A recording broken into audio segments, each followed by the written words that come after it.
ऐसा है कि औकाफ के को लेकर जो कानून बनाया गया है, इससे औकाफ के लिए काफ़ी ख़तरे हो गए। हम पहले वाले कानून से भी हमें शिकायतें थीं, लेकिन इसमें तो और ज़्यादा बढ़ गई हमारी शिकायतें।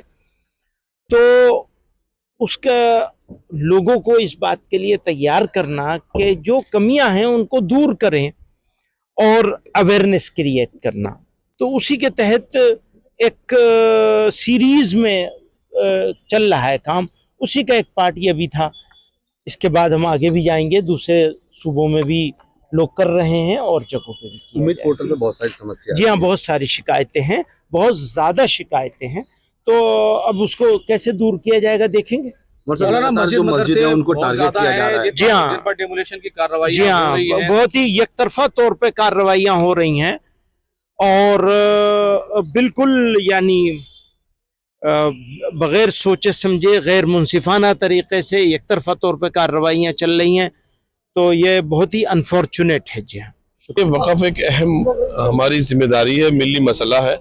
इसमें सब लोगों को संजीदगी के साथ कोशिश करना चाहिए, वक़्फ़ का रजिस्ट्रेशन कराना चाहिए, उसकी हिफाजत करना चाहिए, और जो लोग पहले से मुतवल्ली है, कहीं से खिदमत से वाबस्ता है वक़्फ़ की, उन्हें सपोर्ट भी करना चाहिए कानूनी तौर पर भी, और जो दूसरे तरीके हैं वक़्फ़ की हिफाजत के उनको भी करना चाहिए। वक़्फ़ बोर्ड में भी रजिस्ट्रेशन हो, अगर वहाँ नहीं हो पा रहा है तो उसमें वक़्फ़ ट्रिब्यूनल के जरिए से उसको रजिस्ट्रेशन कराने की कोशिश करें। काफी दुश्वारियां आ रही है रजिस्ट्रेशन में, तो क्या देखिए, दुश्वारियां तो हिस्सा है जिंदगी का, इससे मायूस नहीं होना है, अपने अमल को जारी रखना है। प्राइम मिनिस्टर की किसी बात का, चूंकि उनकी वो जो बात करते हैं, अभी तक तो वो रात को 8 बजे करते थे, अब उन्होंने 12 बजे की है, तो उनकी किसी बात का आज तक तो पूरा हुआ नहीं। पहले उन्होंने कहा नौकरी दूंगा, नौकरी मिली नहीं, सबको छत दूंगा, छत मिली नहीं, किसान की आय दोगुनी कर दूंगा, किसान की आय दोगुनी की नहीं। उन्होंने जो कहा वो कभी किया नहीं, और जो रात उन्होंने बोला है, रात उन्होंने अपना कैमरा भी इस तरह करा हुआ था, चूंकि इंस्टाग्राम पे बच्चों को करना था, तो बच्चों को बहलाना चाह रहे हैं। ठीक है, आप बहलाइए, लेकिन झुनझुना मत पकड़ाने की कोशिश कीजिए। अगर ईमानदारी से कुछ करना चाहते हैं तो आप एजुकेशन लोन माफ कर दीजिए, हिंदुस्तान के अंदर शिक्षा को सस्ता कर दीजिए, जो गरीब बच्चों की पहुंच तक शिक्षा हो जाए, क्योंकि व्यवसायीकरण इतना हो गया कि शिक्षा बर्बाद कर दी। और प्राइम मिनिस्टर की किसी भी बात को आज देश का नौजवान सुनने को तैयार नहीं है। आपको एक्शन करना होगा, आपके वादे नहीं चलेंगे। आप कह रहे हैं फास्ट ट्रैक कोर्ट बनाएंगे, जब कोर्ट में सबूत दोगे तभी तो फास्ट ट्रैक चलेगा। वो आप चार्जशीट दाखिल नहीं करते।